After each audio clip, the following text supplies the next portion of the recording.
Good evening, everyone. Today is Monday, June 21st, 2010.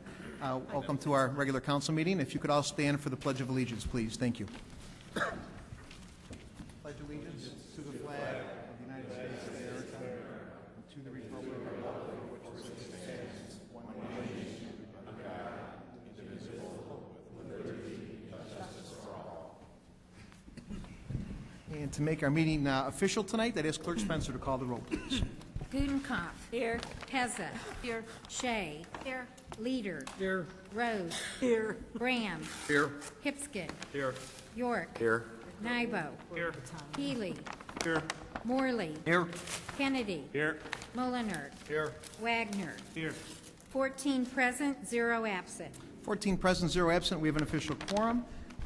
Next item on our agenda is receipt of written communications and/or petitions from the public. At this time, if there's anyone that has petitions or any written communications, if they'd like to present those to our Clerk Spencer, right here, who is right here to my right, please do so. Anybody with written communications and/or petitions at this time? Seeing none, I will now go on to our public forum portion of our meeting, where residents, citizens have up to 3 minutes to speak regarding any Elmhurst issue. Again, we do have another sensitive issue on the agenda tonight, which is the Gladys sidewalks. I would appreciate the quorum tonight. No yelling, no screaming, no respect for both sides of this issue.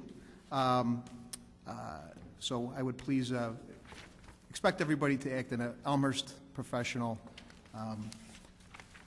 ethical, and moral way. So anybody at this time that would like to speak, and I don't know if we're going to have a lot of speakers, but if ideally on the Gladys issue, again, I did 5 and 5, I'd be open to that.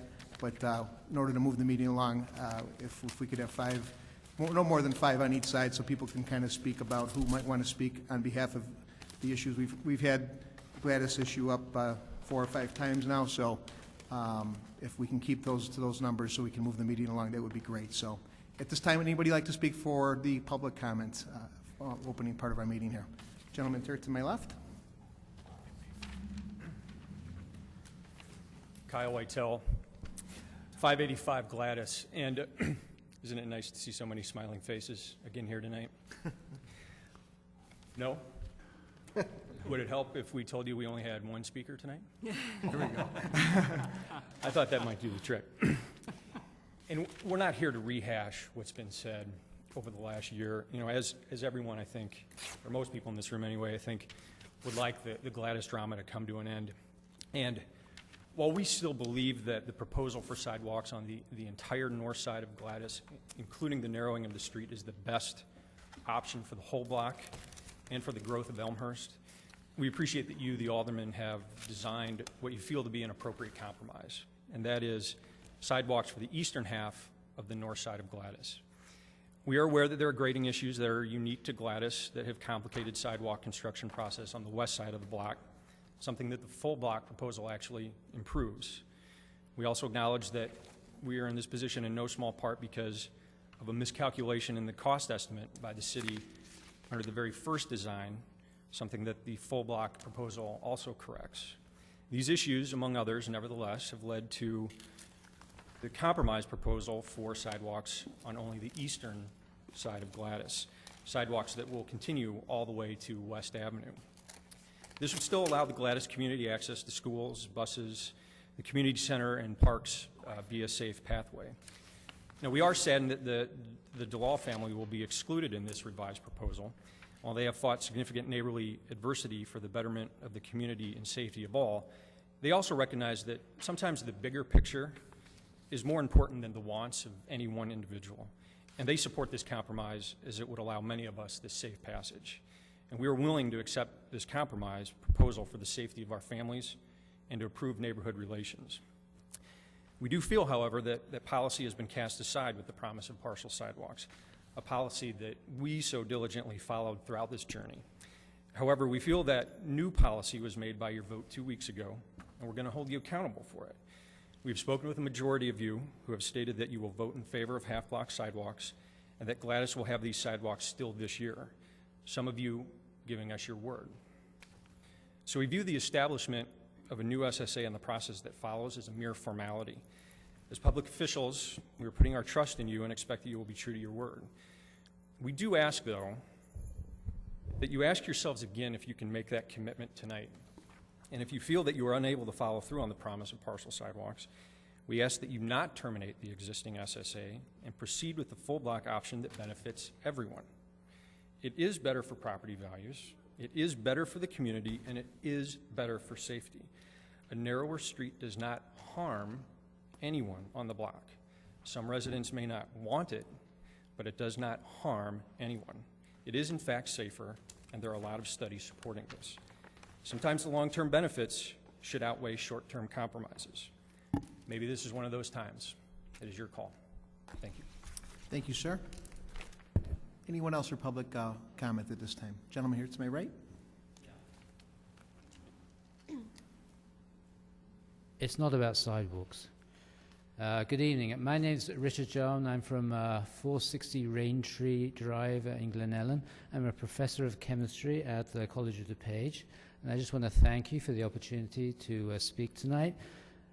College of DuPage is opening this summer by paying courtesy visits to city councils to alert them that we are beginning our latest community outreach effort, which we have named the CO Discover program.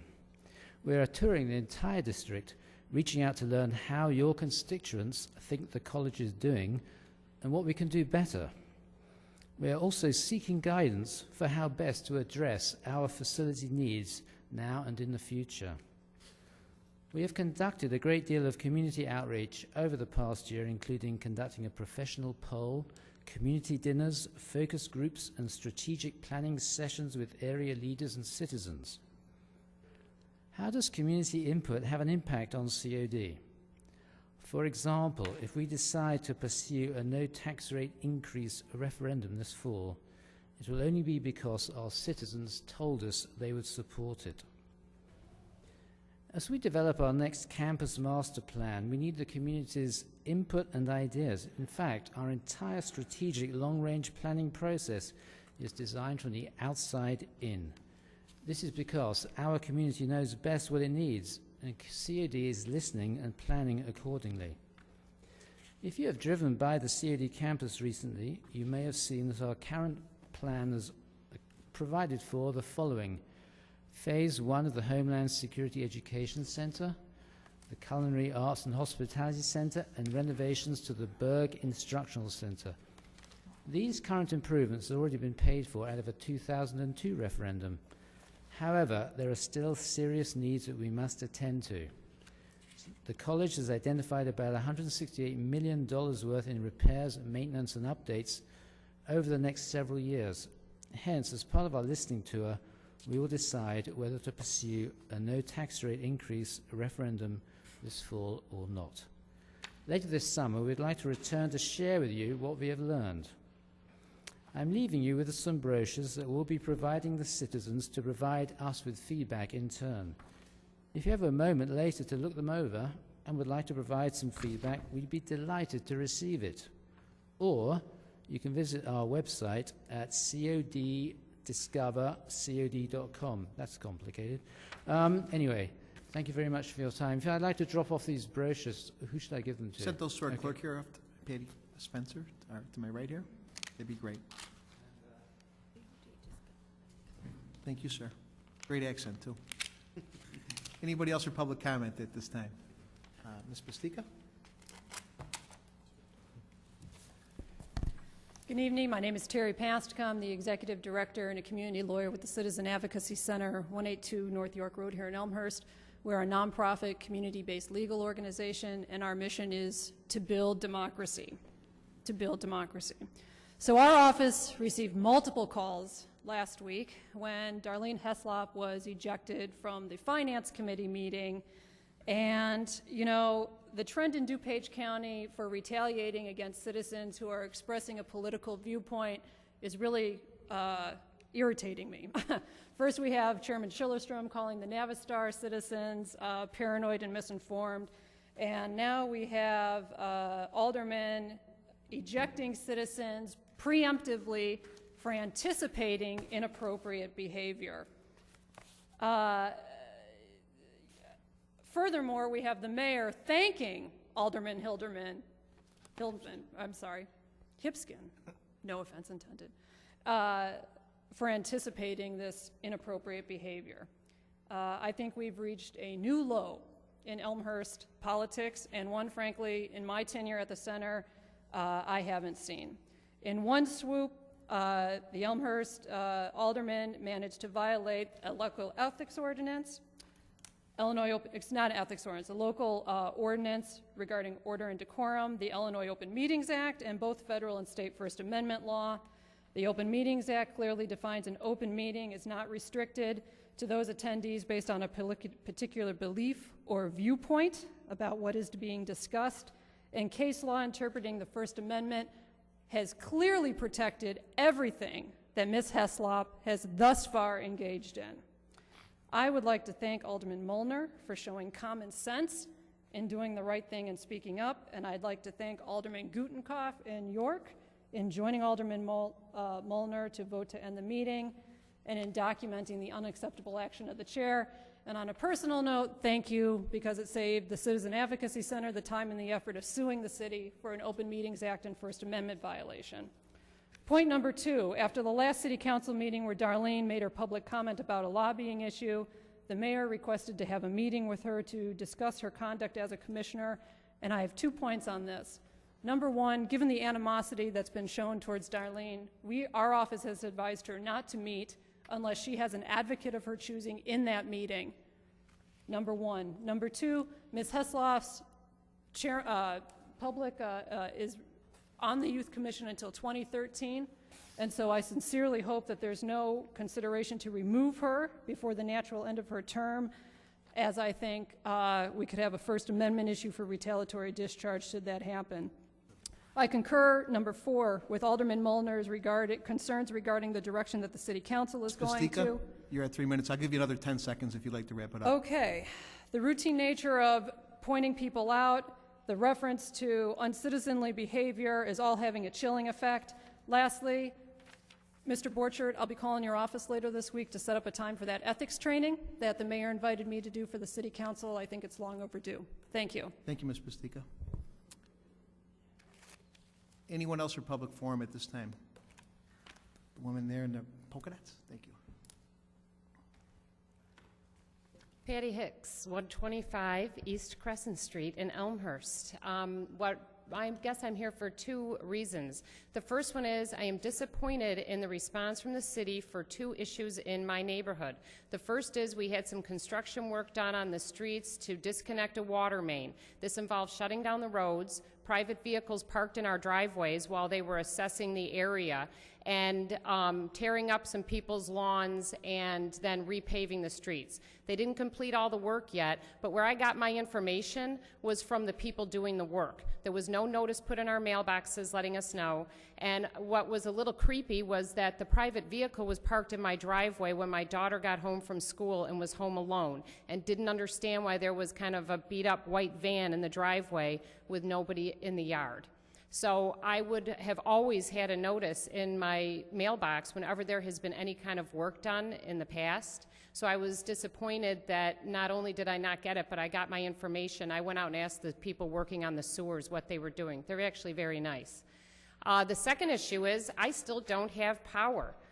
My neighbor has nicely borrowed a generator and I'm plugging into it. I can't lock my doors at night. I understand there was a bad storm, but what also disappointed me when I called City Hall today and asked if I could talk to somebody about what efforts the city was making on behalf of the residents to ensure that ComEd was taking care of business, as I have yet to see a crew in my neighborhood, I was told I needed to call ComEd. Only after I said, excuse me, these are basic services, and I assume that you're helping the residents make sure that they have what they need in order to maintain their homes in this heat and everything else, did they transfer me to someone at the fire department who told me they didn't know how many ComEd crews were in town, and that what I needed to do was call ComEd. So this is past day 3 now, and we still don't have power in our neighborhood, and there still is not a ComEd vehicle down the street. They're telling us 11 o'clock tonight. We shall see. But I am disappointed that there has not been a more proactive response for the citizens. All right, my second thing, in addition to living at 125 East Crescent, I am also on the board of directors of the Citizen Advocacy Center. Some of you old-timers up there know that. I was very concerned to read that someone was thrown out of a meeting. I would also advise you, while I am not a lawyer, I spend time with a lot of really good ones. The idea that you're going to decide what is professional, moral, and ethical behavior has a lot of consequences to it, not the least of which is public embarrassment. So you should be very careful before you decide that you are the person, the arbiter of right and wrong, of good and evil, and who gets to stay and who gets to go, because you will find yourself in a very embarrassing position. Thank you. Thank you, ma'am. Anybody else for public forum at this time, public comment? The gentleman in the orange.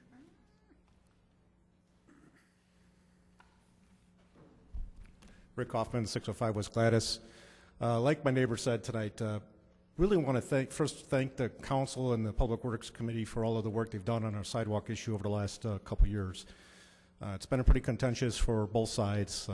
There's probably not a good situation that is going to ever come out of this, but I think the proposal to cancel the SSA 12 is the right move to take tonight, and to move forward as you need to with the next petition. You know, that's going to be hopefully generate a lot of good discussion, just like we have in SSA 12.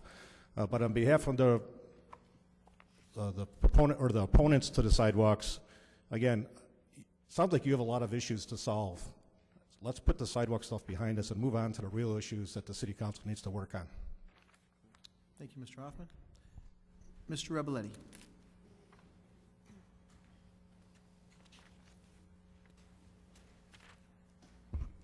John Rebeletti, 625 West Gladys. I don't know the gentleman's name that said narrowing of the street would be a safe deal for our street. Then why did 39 people vote against it? And I think this whole thing should be done. If they don't want the sidewalks at their 15 house, that's up to them. And I would like to know, because I would like to get my tree trimmed. Otherwise, I'm just going to let it hang until I know what the sidewalk issue is about. And thank the gentleman and all the people who voted for us last time. Thank you. Thank you, Mr. Rebeletti. Anybody else for public comment? Gentleman in the blue.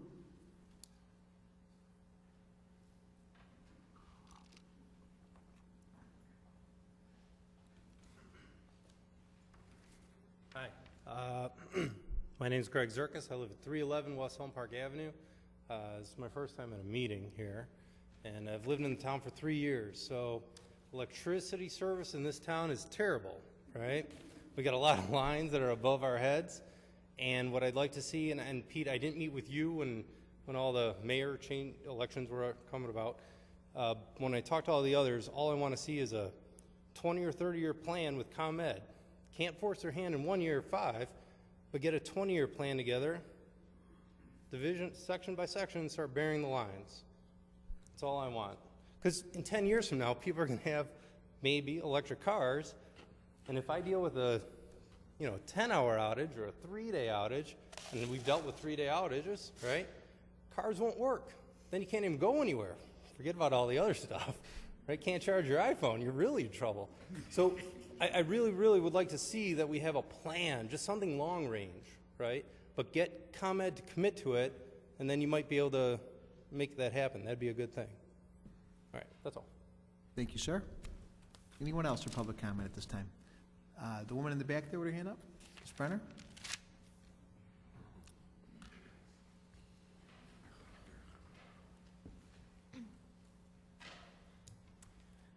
Tamara Brenner, 137 North Caroline Avenue. At the City Council meeting 2 weeks ago, the mayor ridiculed me as I was returning to my seat after speaking during public forum. Later on, during the update segment of the meeting, he lashed out at me and another resident, specifically by name, on account of statements she and I made during that and possibly previous public forums. It just doesn't seem right for the mayor to engage in a rebuttal from the dais like that when those he is attacking are private citizens and have no platform from which to respond. The mayor claimed, among other things, that he was offended by my statements. His expression of offense adds nothing to the conversation. Instead, it adds to a climate of intimidation, potentially causing people to inhibit what they say or not to participate at all. I honestly feel afraid speaking again, but I'm doing it anyway because I really don't appreciate being told, directly or indirectly, to shut up. Others, watching what's been going on lately, might not ever stand up in the first place. Last week at the Finance Committee meeting, I watched an alderman lose control and expel a resident from the meeting. In case it isn't abundantly clear, it was Alderman Hipskind who disrupted that meeting. Mr. Hipskind interrupted the proceedings in order to focus his and everyone else's attention on a resident who had been creating no disturbance. A very productive discussion had been underway, and that moment was lost due to Mr. Hipskind's actions. Where does the road lead when you start judging facial expressions as disrespectful, as Mr. Hipskind did? Who gets to judge that? Should residents be required to wear paper bags over their heads when they are in attendance at meetings so as not to risk offending the sensibilities of public officials? Mr. Hipskind said his action was preemptive. Well, I don't believe residents should be preemptively ejected from open meetings, ever, period. Open meetings are by definition open to anyone who wishes to attend. It can't be left to individual meeting chairmen to decide who gets to attend or participate in an open meeting. Otherwise, how do I know when it's going to be my turn to be preemptively excused? I was glad that Alderman Mulliner, Gutenkopf, and York put a stop to business as usual at that committee meeting. It was clearly the right thing to do under the circumstances. And now I'd like to see the council take this opportunity to work on creating an environment in which all citizens feel welcome to present their views, whether they agree or disagree with those of the officials on the dais. Thank you, Ms. Brenner. Anyone else for public comment at this time? I see a green hand up back there. There we go. Ms. Heslop, I'm sorry. My name is Darlene Heslop, and I live at 200 North Michigan Avenue, number 227 in Elmhurst, Illinois. I attended the Finance and Council Affairs Committee meeting last Monday night. I was interested in 2 items on the agenda. However, the contract with All Circo Inc. has been a source of particular concern. I have spoken out regarding this issue, as well as many others, at public forum, and also have had letters to the editor published in our local newspapers. It was during discussion on the All Circo Inc. contract issue that I was asked to leave the meeting. I was and still am offended that as a private citizen attending an open government meeting, my rights were infringed upon in such a manner, and even more distressing is how they continue to be. I believe that Alderman Hipskind's comments, not only during the meeting, but those reported subsequently by the media, are a blatant attempt to add credence to an action that is unjustifiable, not only from a personal, but especially from a legal standpoint. Contrary to the statement made by a member of the city staff, the chairman does not have the, quote, right to run the meeting as he sees fit, end quote. The challenge of the chairman's ruling by Alderman Mulliner and Gutenkopf, as well as the actions of Alderman York, provides a great deal of insight into the nature of the accusations made against me, as it demonstrates these allegations as non-sustainable. Thank you. Thank you, Ms. Heslop. Anyone else for public comment at this time? Anybody? All righty. I will officially close the public forum portion of our meeting, go on to item number 5, which is the consent agenda. And at this time, I would ask if there's anybody who has a question on a particular item, may possibly want to vote no on a particular item, to at this time let me know any items that might possibly want to be removed from the consent agenda. Alderman Brown. Yes. Item O. Item O. Anyone else? And if we're making just an acknowledgement on a particular item, I would recommend we do that under our reports. But if there is truly a question or a possible no vote, then I definitely would recommend pulling the item. Anybody else? Any other items? Okay. At this time, I'd ask for a motion to accept the contents of the consent agenda, less item number O. Alderman Wagner with a motion. Alderman Morley with the second. And I would ask Clerk Spencer to call the roll, please. Wagner. Aye. Morley. Aye. Gutenkopf. Aye. Heza. Aye. Shea. Aye. Leader. Aye. Rose. Aye. Graham. Aye. Hipskind. Aye. York. Aye. Nybo. Healy. Aye. Kennedy. Aye. Mulliner. Aye. 14 ayes, 0 nays. 14 ayes, 0 nays, and that motion passes to approve all of the items on the consent agenda, less item O. And at this time, item O, it's an ordinance. I'd ask Clerk Spencer to read the ordinance, please. An ordinance establishing special service area number 14, Spring Road Business District of the City of Elmhurst, DuPage, and Cook Counties, Illinois. And at this time, I'd ask for a motion and a second to put this ordinance on the floor, please. Alderman Pezza with a motion, Alderman Gutenkopf with a second, and discussion. Alderman Brown. Thank you, Mr. Mayor. I'm not here to debate the merits of this issue. That has been done, and Spring Road is on its way. I voiced my concerns in the past of doing this in a hard financial times. I think it's a good idea, though, and since it's on its way, I think that we should continue to move forward. I do have one question on it, and it happens to coincide with the SSA reports that we have before us as well for Gladys.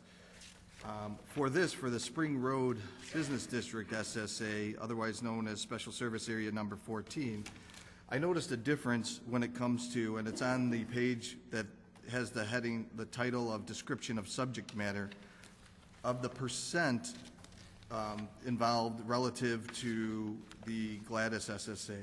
The sentence I'm questioning is, the Special Service Area has a proposed term of 10 years and maximum annual tax levy rate of 0.2%. With the residential SSA being a maximum annual tax levy rate of 0.3%. So I wasn't sure on the rationale on why the one in the commercial district would have any difference compared to the maximum tax rate in the residential area, so I just wanted clarification or understanding if it was a Scrivener error. City Manager Borchert. Is it, a great question from Alderman Bram. The tax rate provides the maximum, and it's based on the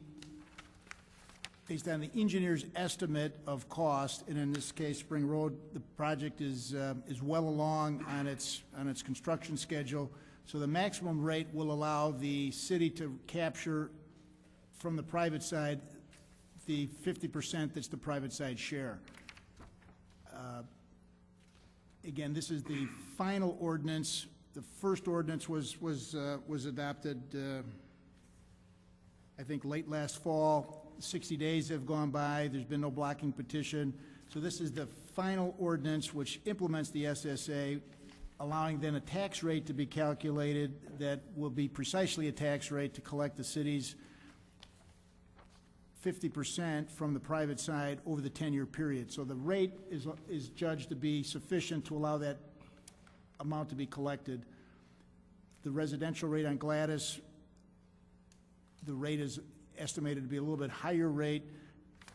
I don't think the property values, you know, it's a rate per $100 assessed value. It's the same type of a sidewalk project, but there's a more assessed value in the commercial district than there is in the residential, which probably goes towards, the dollars are probably higher on Spring Road, but the rate is lower because there's higher assessed values. Thank you very much. No further questions. Very good. Any other discussion? Hearing none, I ask Clerk Spencer to call the roll, please. Pezza. Aye. Gutenkopf. Aye. Shea. Aye. Leader. Aye. Rose. Aye. Graham. Aye. Pipskin. Aye. York. Aye. Nybo. Aye. Healy. Aye. Morley. Aye. Kennedy. Aye. Mulliner. Aye. Wagner. Aye. 14 ayes, 0 nays. 14 ayes, 0 nays, the ordinance passes. And on to the next item on our agenda. And if it's okay with the council, we have an economic development report that's going to be presented, but I would like to try to move the ordinances for the Gladys Avenue forward in the agenda, if that's okay with everyone, so that we could move these fine citizens out of here as soon as possible. All righty? And then the report and the presentation may take a while. We want to try and get the citizens, the residents on their way. All right, on the, yes. Okay, I'd ask for a motion to change the agenda. Alderman Healy with a second from Alderman Brown. We need a voice vote on that, City Attorney Peppers? All in favor, please please state by saying aye. Aye. Anybody opposed? Okay, so we're going to move this, this item up in the agenda. It's item number 8, which is actually taking the place of 6.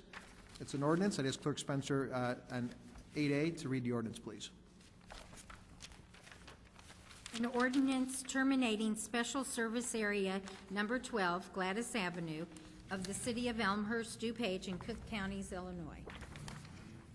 And at this time, I ask for a motion and a second to put this ordinance on the floor, please. Alderman Healy with a motion and a second by Alderman Shea. Discussion. Any discussion?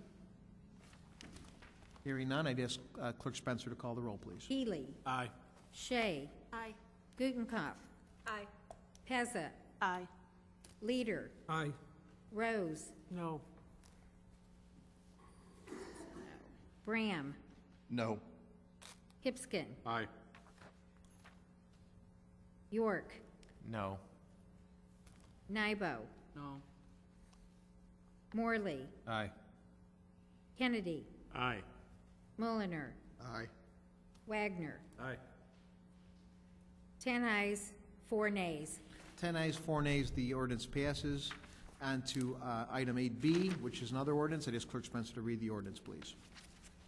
An ordinance proposing the establishment of a special service area number 15, Gladys Avenue, in the city of Elmhurst, DuPage, and Cook Counties, Illinois, and providing for a public hearing and other procedures in connection therewith. And at this time, I ask for a motion and a second to put this ordinance on the floor, please. A motion by Alderman Kennedy, second by Alderman Wagner. Discussion? Alderman Rose. I just have a couple questions. Just want to make sure I understand this. One, how long will it take to set up a new SSA? Do we have any idea what a time estimate is? City Manager Borchert, would you be able to answer that? It's my understanding that the public hearing would be the next city council meeting. Shortly after that, then the notice, excuse me, would go out to the associated property owners, providing the notice of the project and the 60 days for the blocking opportunity.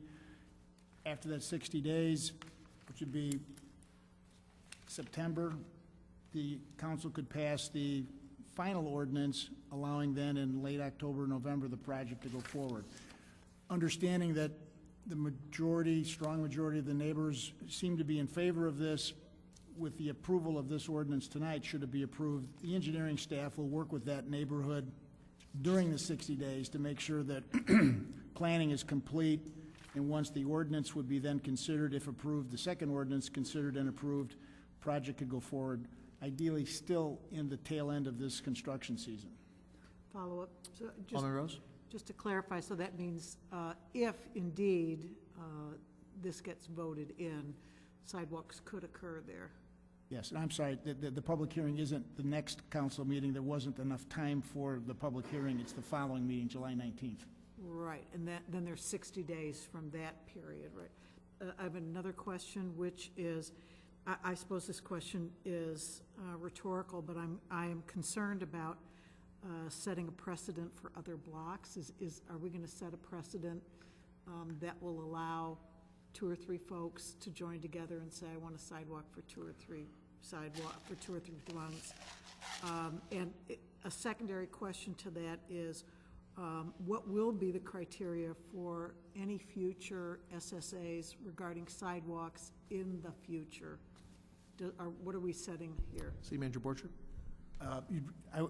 I am very well aware of an issue that's been forwarded through the referral process, and I believe it sits at the Public Works and Buildings Committee, is the request from a couple of the Elmhurst aldermen that the committee reevaluate that self-imposing, if you will, process for sidewalk consideration and offer up their recommendation. From a city staff perspective, the staff has notified advocates for sidewalk projects that the line isn't moving.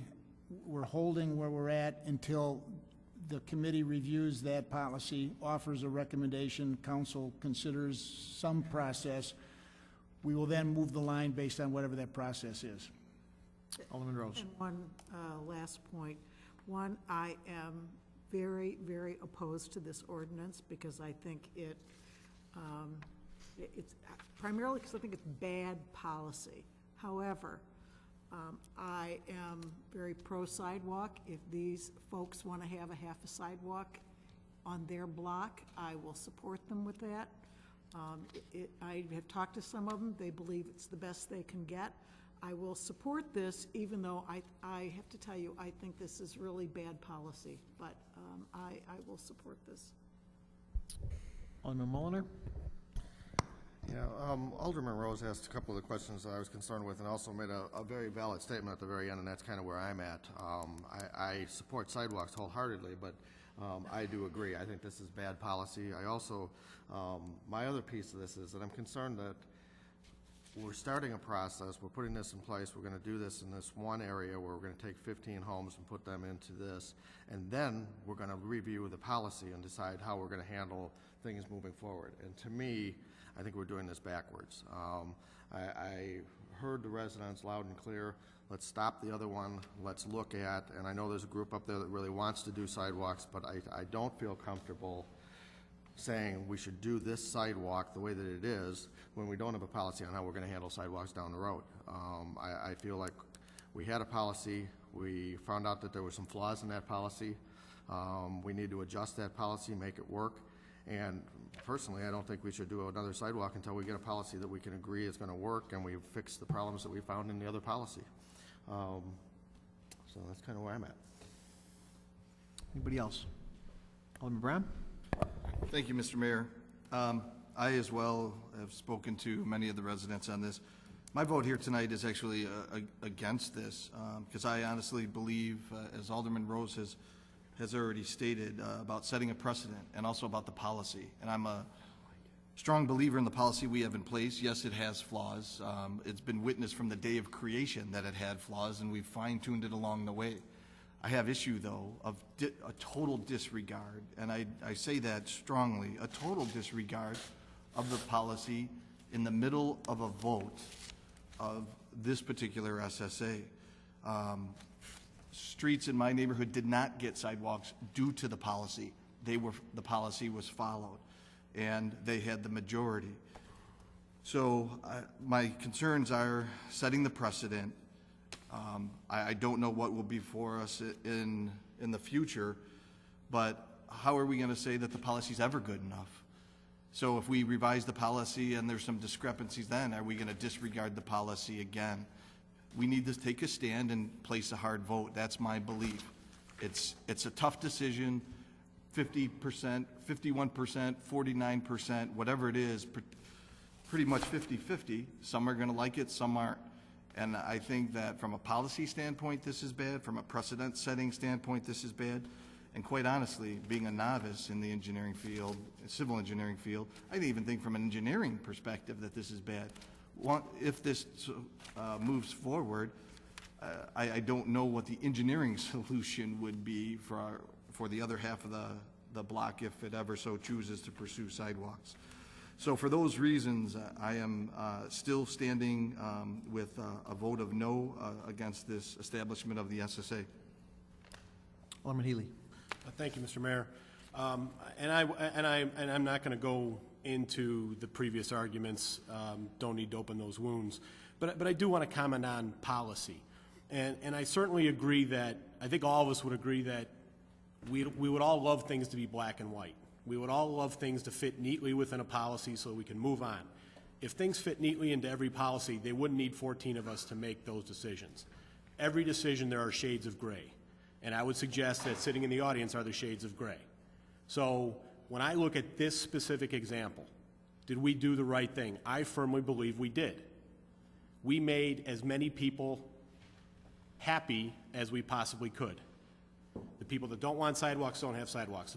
The people that want sidewalks, for the most part, are getting sidewalks. Those are the shades of gray that we have to deal with. Is it easy? No. Do any of us like doing it? No. But to suggest that we have to strongly hold to these policies and not look at the mitigating circumstances, I think is, personally, I don't think that would be, I'd be doing my job if we did that. As an example, We have a policy on the council to have 3 months cash on hand. We don't. Are we following that policy? Well, we're not. Should we be doing things to get within policy? I don't know. If you believe so firmly in policies, maybe we should be.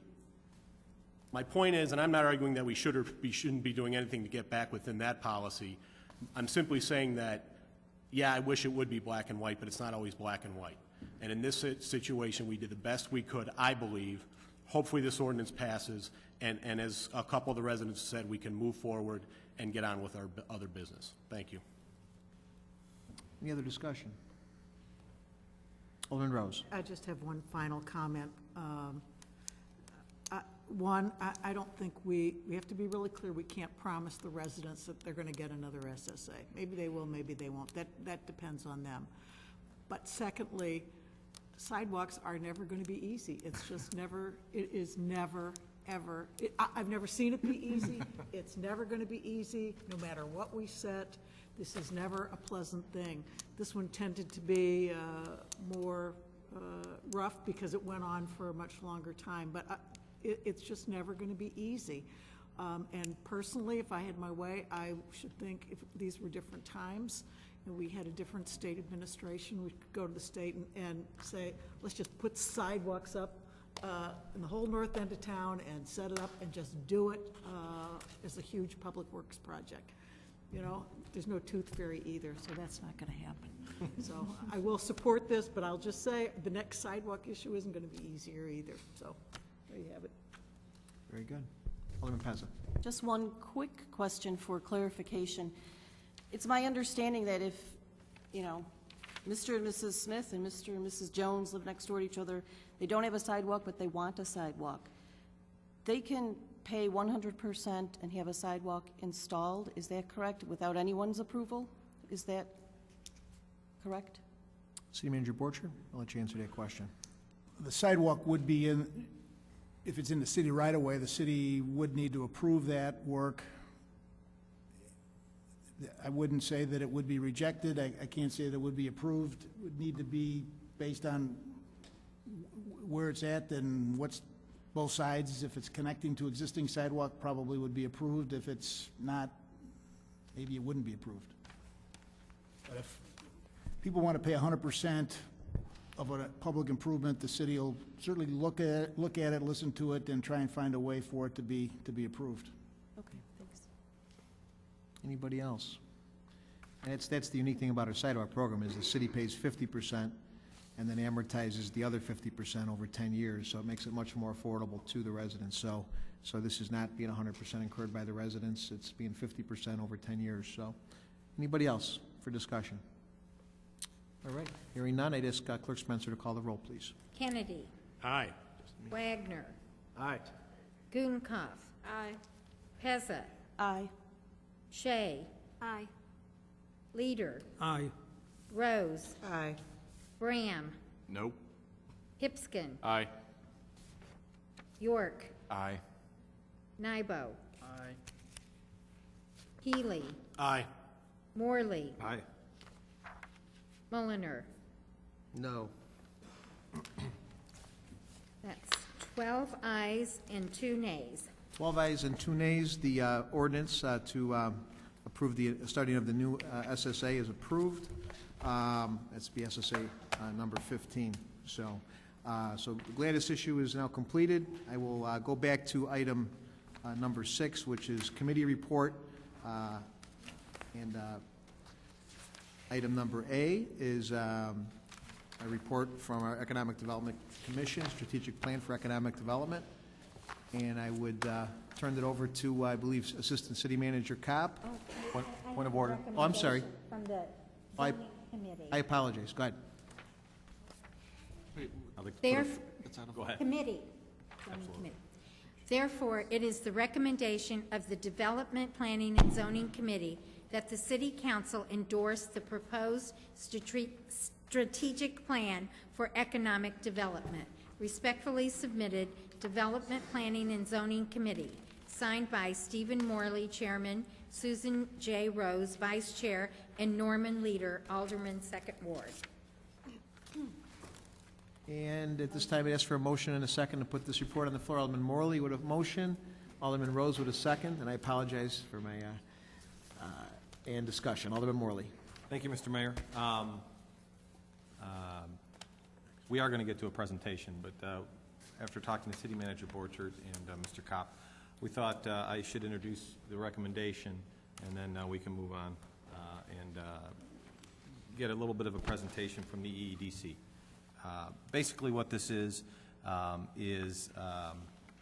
this committee's endorsement and hopefully the council's endorsement of a strategic plan for economic development within the city put forth by the EEDC. The EEDC has been meeting and developing this plan over several months, and then toward the end of that, they brought this a draft of this plan before the committee. The committee reviewed it, I want to say, on 3 individual separate occasions, asked some good hard questions, became a little more educated on it. We had a couple of minor points that we added for clarification. There was one point that Alderman Rose and the rest of the committee agreed could have been a bit of a hurdle for new business coming into town. We didn't want to add a layer of I don't know, bureaucracy, I guess, when the whole purpose is to help the development in town.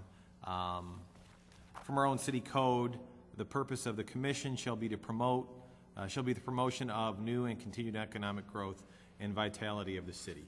That's the purpose of the EEDC. This report, I think, follows that.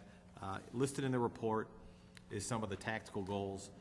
I want to highlight a couple of points that the EEDC pointed out that I think are most important for us to consider and understand. Somewhat of a little bit of a change, and then after that, barring any additions from the rest of my committee, the EEDC does have a short presentation for us. But what's important and what came through loud and clear in our meetings with them is that they want to employ a broad-based business retention program. That's very key, where the EEDC will tell you in the past, while that has been part of what they wanted to do, it has not necessarily been their focus. And as great as it is for the EEDC and all the citizens of Elmhurst to try to bring new business in, it's important that we show the businesses that are already here that they're very important to us.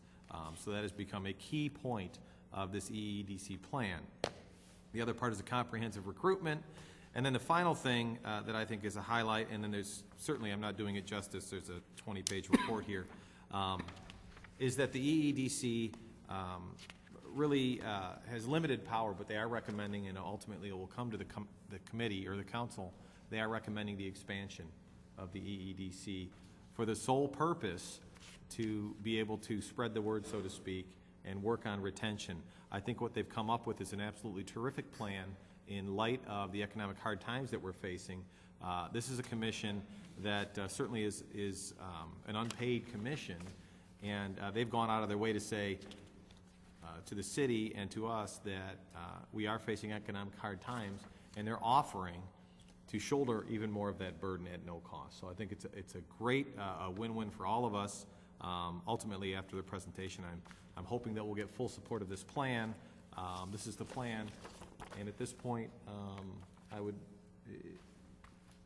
with the chair's indulgence, either allow members from my committee to speak, and if they don't choose to, on to Mr. Kopp. Absolutely, Alderman Morley. Would Alderman Rose or Alderman Lear like to speak to any of this on this report? You sure? Okay. Mr. Kopp, take it away, sir. Assistant City Manager Kopp. There we go. Thank you. Alderman Morley did a great job recapping this. I could probably sit down right now.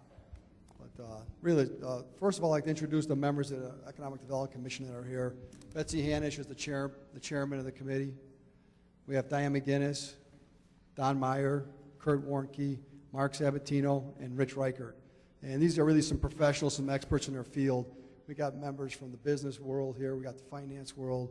We got entrepreneurship, real estate, and I think they come together well. And I really appreciate the effort that they put forth for the city of Elmhurst. The mission statement to retain, expand, promote, and attract business and industry within Elmhurst so as to enhance the local economic climate, increase the city of Elmhurst revenue base, increase the value of commerce, and create employment opportunities. That's a lot there, and really it's saying we endorse and believe in economic development. And everything in this plan that you have, the draft copy of, supports this mission statement. The tactical goals, all support the mission statement. I'm not going to go over all of them. We'll go into the more of the economic development recommendations. There were a number of recommendations. We chose the top 5 we thought really important. Business retention, business recruitment, enhancement of Economic Development Commission, the site, working on the site database and log for commercial sites, which I'll show you a little bit on we've done our website already, and continue to pursue other opportunities to enhance the city's economic well-being. I'll go each one of these one slide at a time real quick. Retention methods employed by city staff.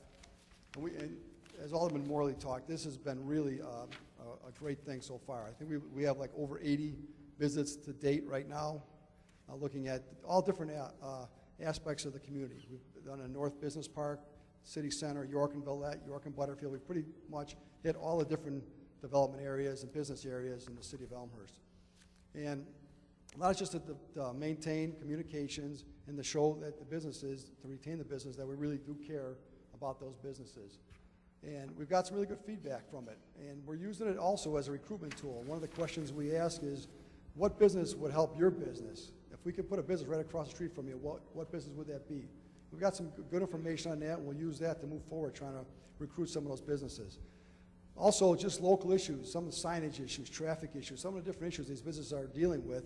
And as we talk to different areas of the town, like for North Business Park, certain things keep coming up as far as the signage and wayfinding and things of that nature. And we'll talk a little bit later as far as a new business park association up in Industrial Park. So I think that's going to really help that area.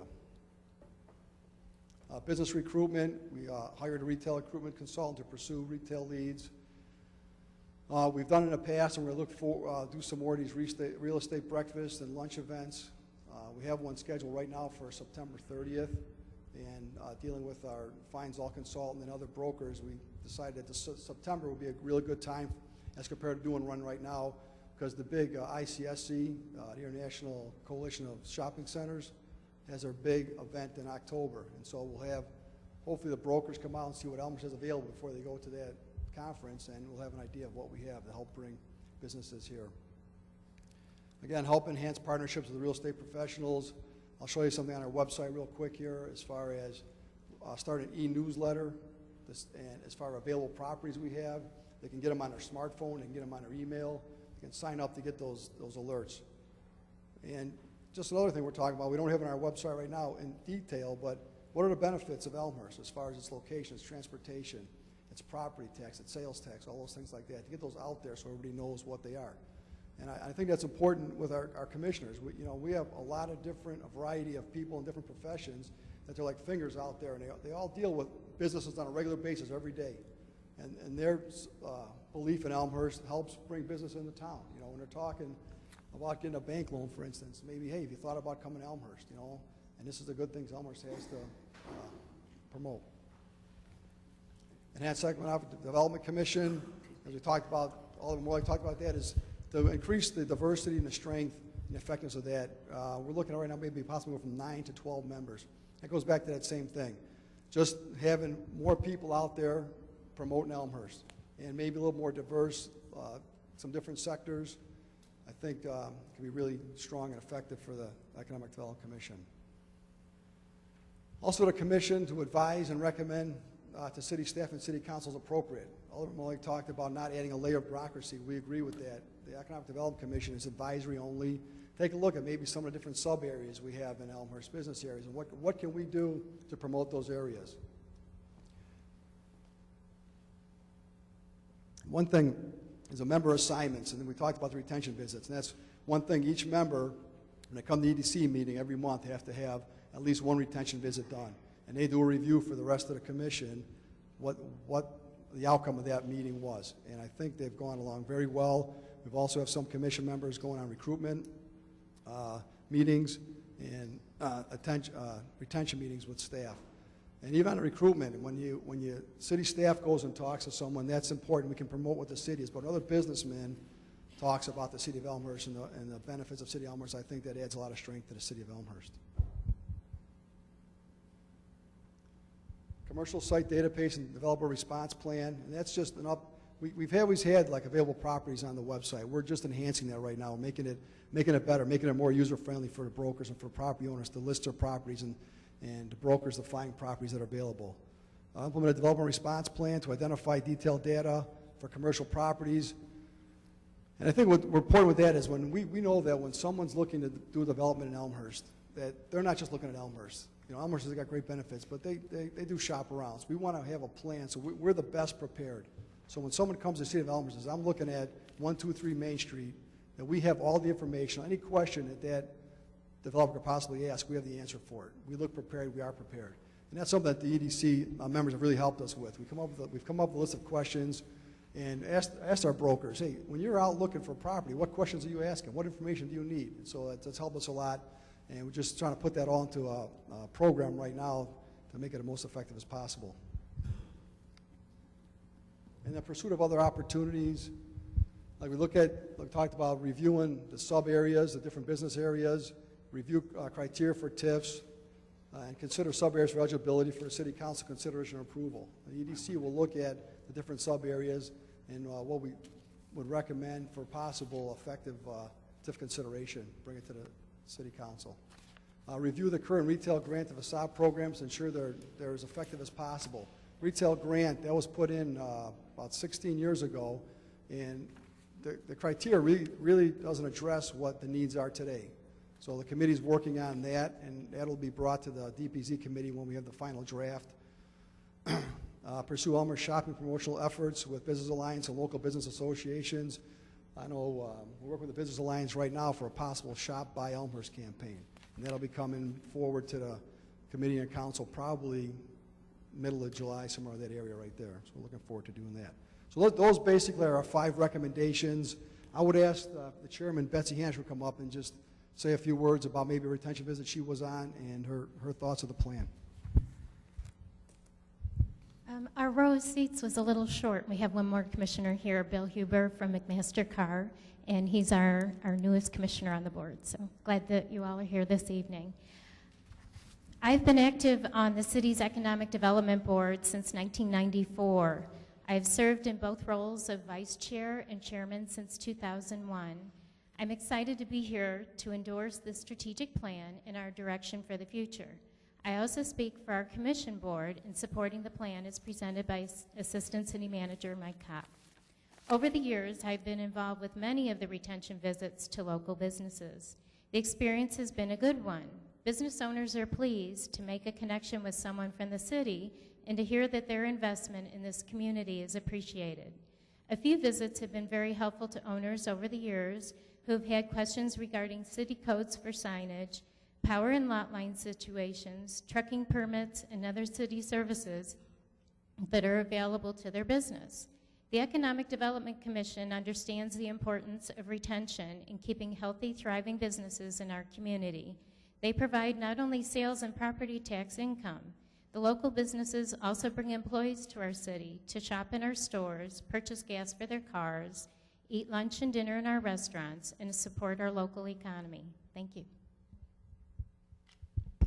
Thank you, Betsy. Sorry, Bill, I didn't see you come in. We also have 2 ex officio members, Tom Parvola from the City Center and John Quigley from the Chamber of Commerce.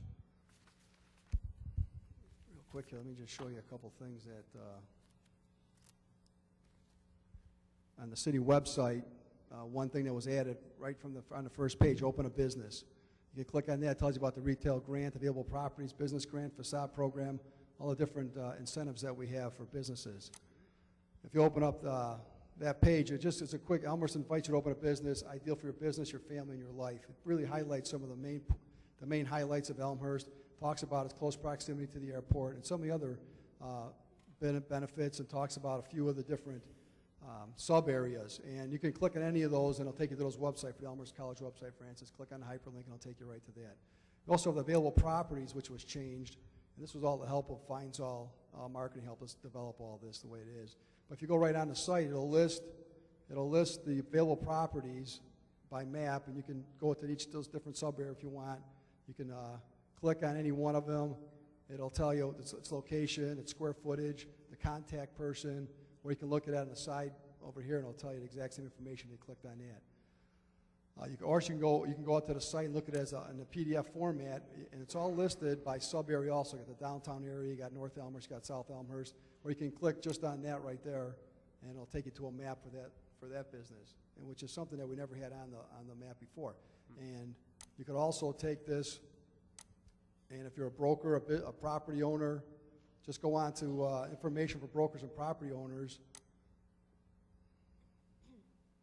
And you can sign up for those email alerts. It'll go right to your smartphone, right to your email, however you want to set it up. So it's something that a broker could be in Elmhurst looking at one piece of property and say, hey, what's else available around here? And get it right on his smartphone and have that information available. And we think that's going to be really effective for the brokers. And just the ability to send those alerts out to them and get them signed up when we send out e-newsletters also to automatically to the different brokers and property owners. So we want to do that same with the business owners, and we're going to keep adding stuff to here to help businesses also, on the retention side of it. We just sent out, actually, one of our consultants went out to help a business in the city center just recently who's having some difficulties with a business right now, help them with some marketing tools, and hopefully that's going to help that business stay in business and do better. But that's some of the things that we've added to the site for right now. We're going to continue to work on it, add different things as time go along, but those are some of the highlights right now. If there's any questions, I'll be glad to address them. Very well done, Assistant City Manager Kopp. Any questions for the Economic Development team that we have here? I think they've done quite a job, and I give thanks to all the commissioners and the ex officios for all their hard work. I know there's been a lot of blood, sweat, and tears put into this, and we need it right now. We need the sales tax. We need the commercial property tax, so we appreciate the efforts. Feinzahl, I see Ken Bartels in the audience, so I know we've got all our contract people as well as the volunteer commissioners working together with city staff to make this happen. So, questions, anybody?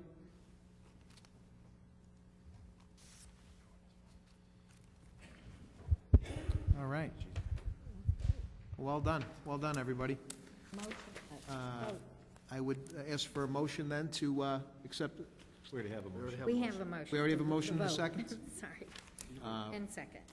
Chairman Morley? I just want to take an opportunity Sure. again to thank the EEDC for all of their hard work and city staff for their support in this. And hope you'll all support it.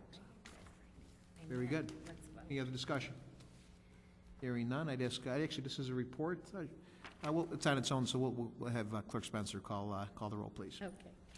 Morley. Aye. Rose. Aye. Gutenkopf. Aye. Pezzett. Aye. Shea. Aye. Leader. Aye. Graham. Aye. Hipskin. Aye. York. Aye. Nybo. Aye. Healy. Aye. Kennedy. Aye. Mulliner. Aye. Wagner. Aye. 14 ayes, 0 nays. 14 ayes, 0 nays. The report passes unanimously.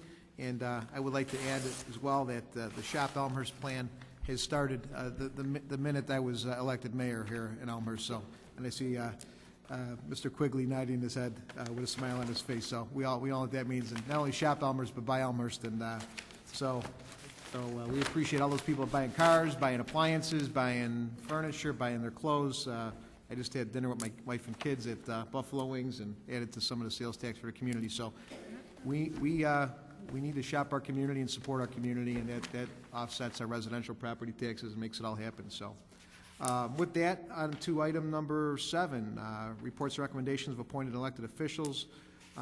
Initially, update from myself. Many of us were at the relay this past week, and the weekend was great. We were all out for Patty Peeps. We had the city team out there in force, and to walk for, I think, one of our, my right-hand person here at City Hall. She makes me look good. She makes sure I stay on task, and the records and the docs are all in order, and it's Patty Spencer, our clerk. And so I appreciate everybody for contributing to that effort, and for those that came out and walked, I thought it was quite a day.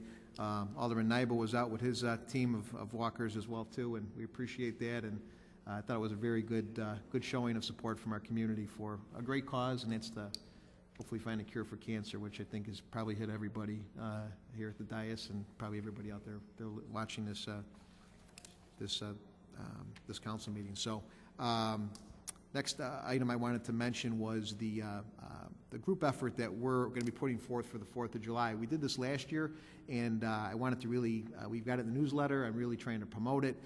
We are going in with other municipalities for 4th of July, and we don't have a location in Elmhurst where it's conducive for a 4th of July show, and our budget is also restricted. So Mayor Soto from Bensonville, Mayor Johnson from Wooddale, I believe Mayor Jeff Pruitt from Itasca, we're all going in, pitching in together, and doing a 4th of July festival, which is going to be located in Bensonville. And I think it's going to be a great show. It's going to be pretty much a complete weekend. We've got, I think, Elmhurst businesses that are going to be participating in the festivities to show their wares and sell some food and whatnot. And they're having a parade there in Bensonville as well, too. But I think it's just a showing of how intergovernmentally and also community-wise, how we could work together. We're supplying some police officers, I believe, as well, so that we can all kind of put this event together and have a great 4th, celebrate the independence of our country, and on a side note, celebrate the mayor's birthday, because the mayor's born on the 4th as well, too. So, also, I wanted to give an update on IDOT. Alderman Rose and Alderman Bram have been very concerned about the North Avenue 294 issues, and City Manager Borchard and I met with IDOT last week regarding, actually, ironically, southern access with western access with O'Hare, and I think the plan for Elmhurst, providing funding and everything happens, is an awesome plan. The plan shows optional ramps at Grand Avenue, which is what I've been fighting for as a mayor, off 294 and off the southern access. It shows a much better conducive access off of 294 to get to eastbound North Avenue, which currently there is no eastbound ramp, so they end up going westbound. They drive into Elmhurst, and then they pull U-turns into our residential areas, causing major traffic issues.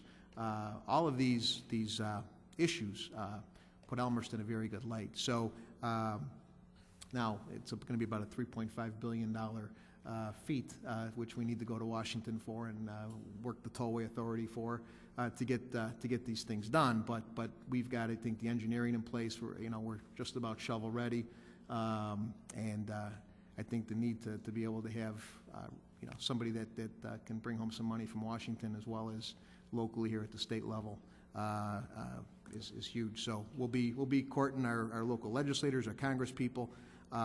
This affects the Cook County side as well as the DuPage side. So every single mayor, whether they're in Cook County or DuPage County, for once is actually all on the same page. And I think that shows a terrific sense of unity. We've got IDOT working with us, and they're really, I think, coming through with a great access for Elmhurst and very little economic impact on the negative side. It's all positive from what City Manager Borchard and I could see. So good things. So I will keep everybody posted. I know Alderman Rose, that's very near and dear to you, and Alderman Bram as well, and even Alderman from the 2nd Ward that are impacted by North Avenue traffic as well, too, and myself being originally a North Sider, and now the mayor, very, very concerned about getting these traffic issues rectified. So wanted to mention that once again on the museum, we will be doing a little debut on this coming Sunday, I believe. I believe it's this Sunday, yes, from 1 to 5, and I will be being chopped in half. So if anybody wants to see the mayor get cut in half, please come out and attend. It's going to be a great day for me. Wizzo is chopping me in half, it looks like. And on the note of ComEd, ironically, right after many of us got elected last year, we had a storm very similar to what hit this past weekend, hit last year. And the response from ComEd was quite poor. And not only quite poor in the fact that they didn't respond very well, but they didn't communicate very well. This storm, and that was more of an isolated storm, this storm hit from Naperville south to the Wisconsin border, and it was much more widespread. There were over 250,000 homes without power in the northern part of Illinois. Roughly around 8,800 homes without power in Elmhurst at its highest peak. I was at the command station on Friday night myself up until about midnight. monitoring the situation with Chief Kopp and Commander Wallace and all the folks that handle the EOC when these types of things happen. It was a tough weekend, and none of us, I don't think, were happy. And Alderman Wagner, I think, just had power restored this afternoon. So one thing I can tell you that ComEd did this time that they didn't do last time is they communicated. We were in constant communication with ComEd, literally on Friday, hour by hour. The biggest concern I had was the hospital and nursing homes. The hospital was out power, and they have backup generators, but they had no generators for their air conditioning. And literally at 10 o'clock, they said, we may have to evacuate the hospital. 277 patients sitting in Elmhurst Hospital. How are we going to get them out? So I was on the horn with ComEd immediately. In fact, they said, you should let the mayor know. And Chief was like, well, the mayor's standing right next to me. I'm on the phone with ComEd. And, I said, get this hospital up. And by 6 in the morning, they had the hospital up and running. They had 25 hospitals out throughout the Chicago area. So we are normally very, very tough on ComEd, and we will still stay tough on ComEd.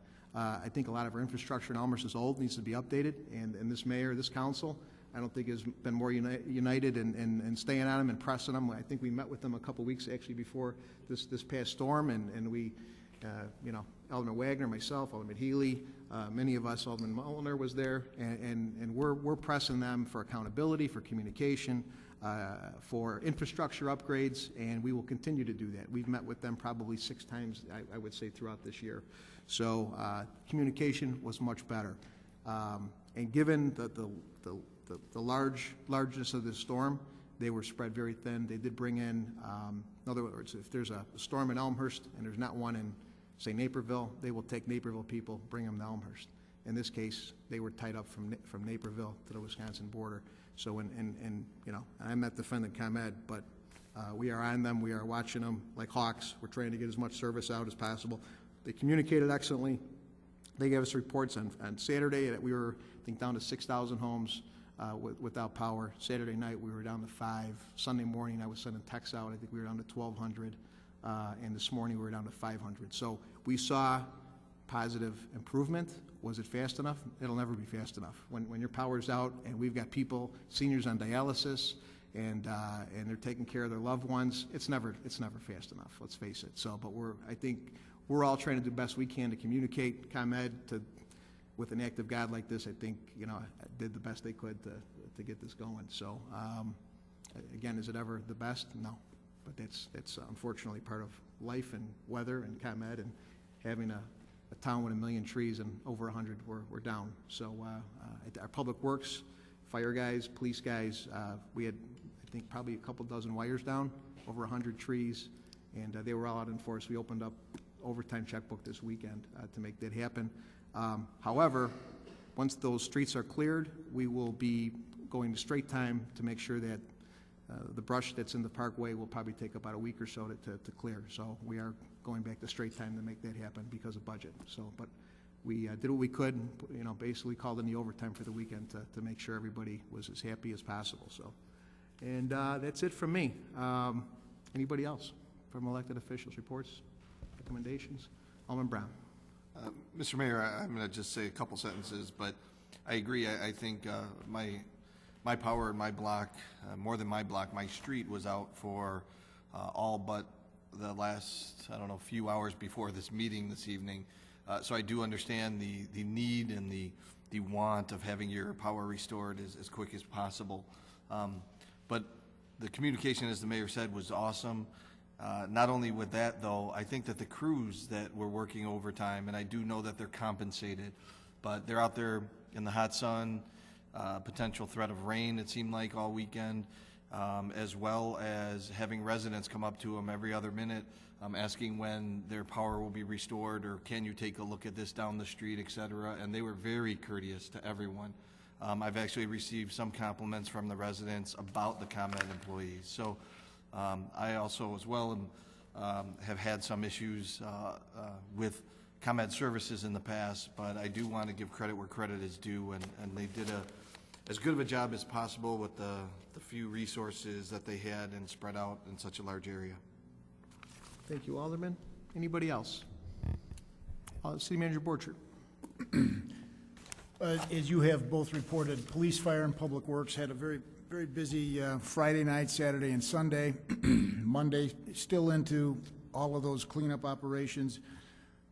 Most, but not all, of the power's back on. Now comes the task of cleaning up hundreds of trees, and big trees, big limbs that are going to take specialized equipment.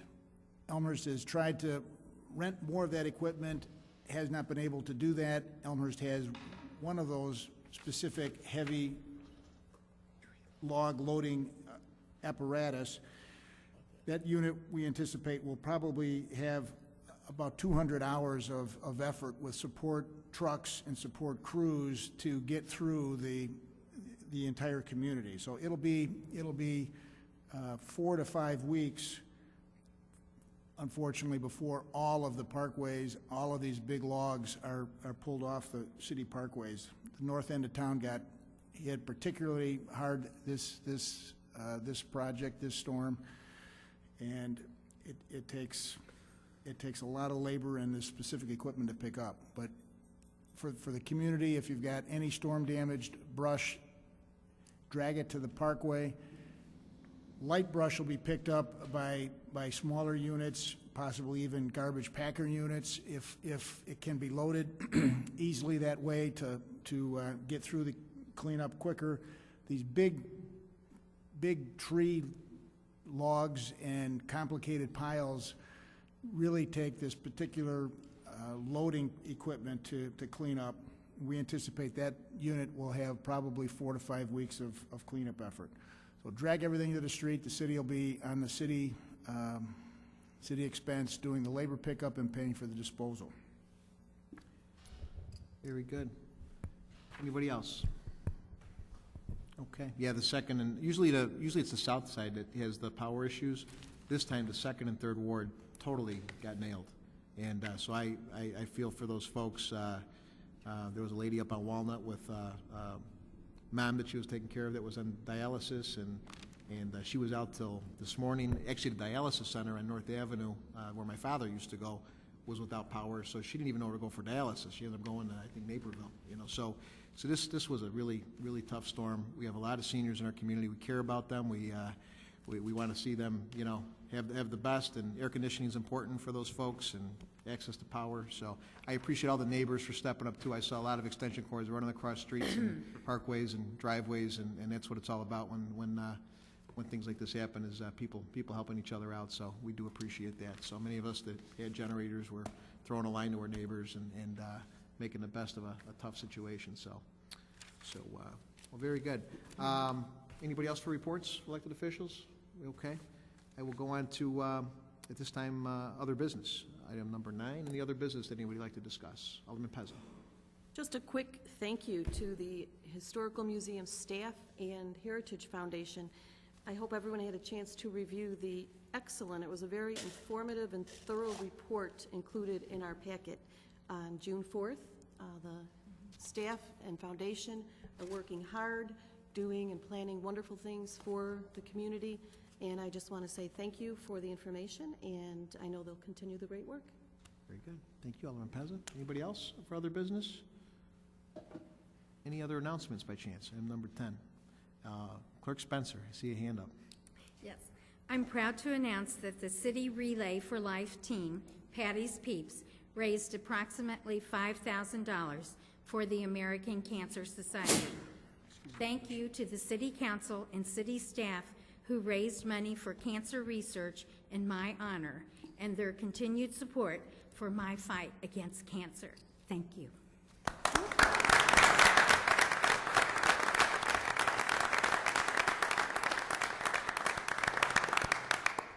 You keep fighting, Patty. We want you up here for forever. So you're a great asset to this town, great volunteer, and if anybody cares about Elmhurst, it's the picture of a person who cares about Elmhurst is Patty Spencer. So, Alderman Rose, I think you had a hand up.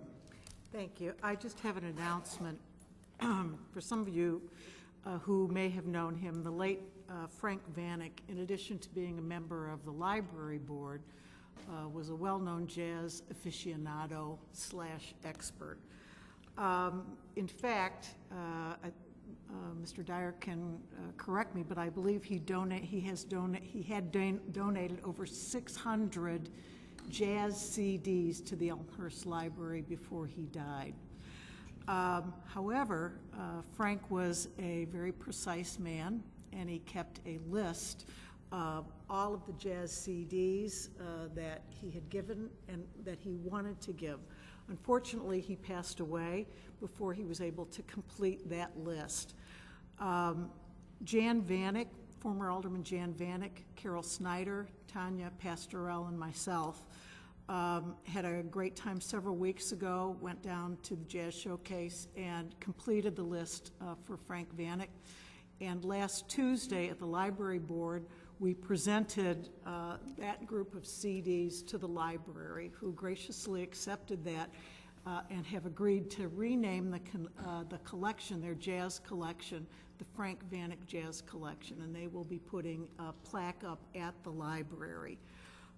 We are very proud to say that our library now has probably the finest jazz collection of CDs, collection of jazz CDs in the western suburbs, thanks to Frank Vanek and his dream. I hope everybody will visit the library, enjoy these CDs.